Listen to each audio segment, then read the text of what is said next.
8 വർഷക്കാലമായി നമ്മുടെ മനസ്സറിഞ്ഞ് നമ്മുടെ സ്വന്തം wedding centre Laiba wedding centre. വില വളരെ കുറവാണ്. Laiba wedding centre, Pookkottumpadam, Wandoor, Karuvarakundu. ഇന്ന് ജൂൺ 19, വായനാ ദിനം. മലയാളികളെ വായനയിലേക്ക് നയിച്ച വായനയുടെ മുത്തച്ഛൻ PN പണിക്കരുടെ ചരമദിനമാണെന്ന് WVsion പ്രേക്ഷകർക്ക് എല്ലാവർക്കും വായനാ ദിന ആശംസകൾ. ഇന്നൊരു സവിശേഷതയുണ്ട്. ഒരു മികച്ച വായനക്കാരനെ, പുസ്തകങ്ങളെ സ്വന്തം മക്കളെപ്പോലെ സൂക്ഷിക്കുന്ന, സ്നേഹിക്കുന്ന, സംരക്ഷിക്കുന്ന ഒരു മികച്ച വായനക്കാരനെ, അതും നമ്മുടെ നാട്ടുകാരനായിട്ടുള്ള ഒരു വായനക്കാരനെയാണ് നമുക്ക് പരിചയപ്പെടാനുള്ളത്.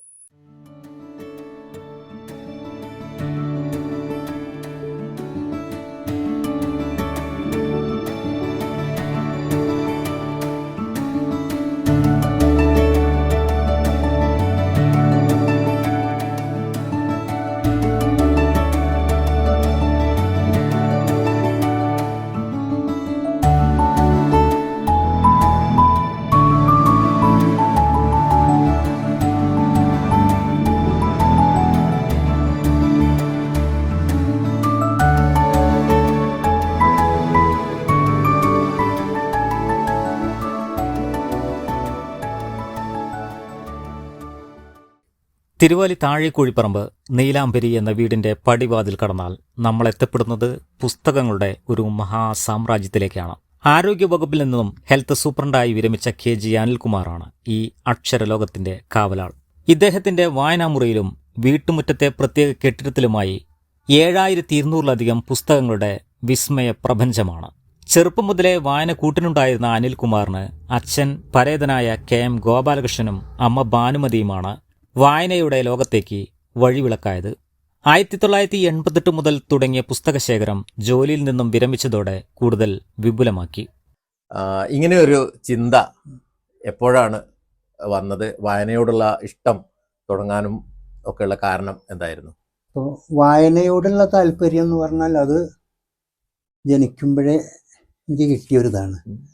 ഒന്ന് പാരമ്പര്യവും പിന്നെ സാഹചര്യവും രണ്ടും ആ കാര്യത്തിൽ എനിക്ക് അനുകൂലമായിരുന്നു. അച്ഛൻ നന്നായിട്ട് വായിക്കുന്ന ഒരാളായിരുന്നു, അമ്മയും അതുപോലെ തന്നെ നന്നായി വായിക്കുന്ന ഒരാളാണ്. അപ്പോൾ ആ ഒരു സാഹചര്യത്തിൽ ജനിച്ചു വളർന്നപ്പോൾ സ്വാഭാവികമായിട്ടും പുസ്തകങ്ങളുടെ ഒരു സാമീപ്യം ചെറുപ്പത്തിലേ ഉണ്ടായിരുന്നു. പുസ്തകങ്ങളും വാരികകളും ഒക്കെ ആയിട്ട് എപ്പോഴും വീട്ടിലുണ്ടല്ലോ അല്ലേ? അപ്പോൾ കുട്ടിയാവുന്ന സമയത്ത് തന്നെ ഇപ്പോൾ ബാലരമ, അന്ന് ബാലരമയും അമ്പിളിയമ്മാവനും, അപ്പോൾ അതൊക്കെ സ്ഥിരമായിട്ട് വായിക്കുന്ന ഒരു ശീലം ഉണ്ടായിരുന്നു. പിന്നെ മനോരമയിലാണെങ്കിൽ ബോബനും മോളിയും, അതൊക്കെ ആയിരുന്നു കുട്ടിക്കാലത്ത്. അപ്പോൾ അതങ്ങനെ സ്ഥിരമായിട്ട് വായിച്ചുകൊണ്ട് വളർന്ന ഒരു ബാല്യമാണ്. അപ്പോൾ അങ്ങനെ പുസ്തകങ്ങൾ അച്ഛൻ വായിക്കാറുണ്ട്, പക്ഷേ കൃത്യമായിട്ട് സൂക്ഷിച്ച് അങ്ങനെ വെക്കാറില്ല. അത് പലതും കാലഹരണപ്പെട്ടു. പിന്നെ സ്വന്തമായിട്ട് ജോലി ആയി ഏകദേശം ഒരു 21 വയസ്സ് കഴിഞ്ഞപ്പോഴാണ് ജോലിക്കാരനായത്. അപ്പോൾ ആ സമയത്ത് പിന്നെ പുസ്തകങ്ങളിങ്ങനെ സ്വന്തമായിട്ട് വാങ്ങിക്കാൻ തുടങ്ങി. അപ്പോൾ ആദ്യകാലങ്ങളിൽ സ്ഥിരമായിട്ട് പിന്നെ കോഴിക്കോടൊക്കെ പോകുന്ന സമയത്ത് ചില സ്കീമുകളൊക്കെ ഉണ്ട്, ഈ ബുക്ക് സ്റ്റാളുകൾ, ബുക്ക് ഇൻസ്റ്റാൾമെൻറ്റ് സ്കീം, ക്യൂബിസ് എന്നൊക്കെ പറഞ്ഞ്. അപ്പോൾ അത്തരം സ്കീമുകളിലൊക്കെ ചേർന്നിട്ട് പുസ്തകം വാങ്ങും. പിന്നെ കുറച്ചുകൂടി കഴിഞ്ഞപ്പോഴേക്ക് അധികം വൈകാതെ തന്നെ വായനശാലയിൽ സജീവമായി. അമ്പലപ്പടി പ്രഭാതീവന സംഘം വായനശാല തെറ്റില്ലേ വരി, അമ്പലപ്പടി പ്രഭാതീവന സംഘം വായനശാല അതിൻ്റെ നിർവാഹക സമിതിയിലൊക്കെ സജീവമായിട്ട് പ്രവർത്തിക്കാൻ തുടങ്ങിയ കാലത്ത് അപ്പോൾ സ്ഥിരമായിട്ട് പുസ്തകം വാങ്ങിക്കാൻ പോകുമ്പോൾ നമ്മൾ സ്വന്തം നിലയ്ക്ക് പുസ്തകം വാങ്ങിക്കുമ്പോഴും നല്ലൊരു ശതമാനം ഡിസ്കൗണ്ട് ലഭിക്കും. അപ്പം അങ്ങനെയൊക്കെ വാങ്ങിക്കും. അപ്പോൾ അങ്ങനെ ഒരു താല്പര്യം വന്നത് ശേഖരിക്കുക എന്നുള്ളത്. അപ്പം അങ്ങനെ തുടങ്ങി വെച്ചതാണ്. പിന്നീട് അത് പിന്നെ അങ്ങനെ വാങ്ങി വെക്കാൻ തുടങ്ങി. ഇങ്ങനൊരു ചിന്ത, അതായത് ഒരു ലൈബ്രറിയിലേക്ക് മാറ്റാമെന്ന് ഈ വീട് പണിഞ്ഞ് താമസം മാറുന്ന സമയത്ത് തന്നെ ആലോചനയിലുണ്ട്. അന്ന് പിന്നെ ലൈബ്രറി എന്നുള്ള ഒരു സങ്കല്പം അന്ന് മനസ്സിലില്ല. അന്ന് കുറേ പുസ്തകങ്ങളുണ്ടായിരുന്നു. അപ്പോൾ ഇതുപോലുള്ള 1-2 റാക്കിൽ വെച്ചതായിരുന്നു. അപ്പോൾ നേരത്തെ ഉണ്ടായിരുന്ന വീട് എലിശല്യമൊക്കെ ഉണ്ടായിരുന്നു. അപ്പോൾ അങ്ങനെയൊക്കെ ഉള്ളൊരു സമയത്തായിരുന്നു.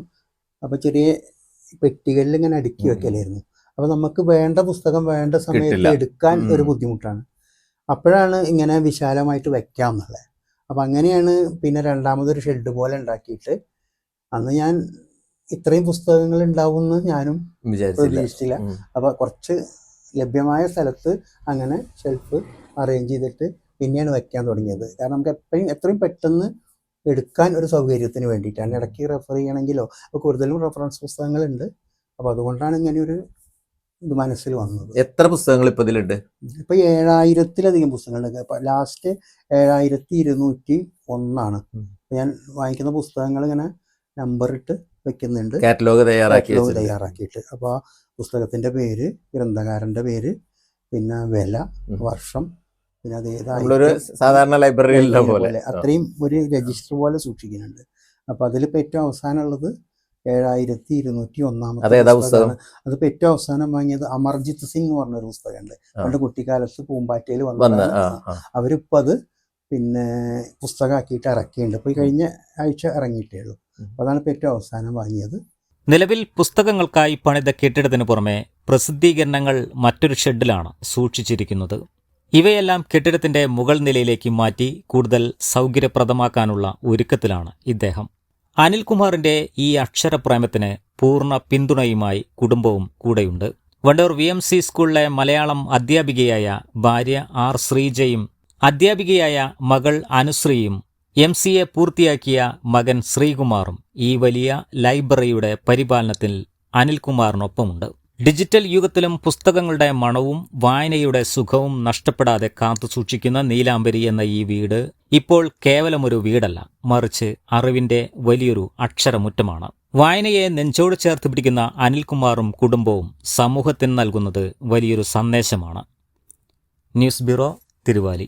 വണ്ടൂരിന്റെ മധുര സ്വപ്നങ്ങൾക്ക് വിസ്മയിപ്പിക്കുന്ന രുചിവൈവിധ്യങ്ങളുമായി Saint Bake and Sweets, Kalikavu road, Wandoor. Phone 9656781415.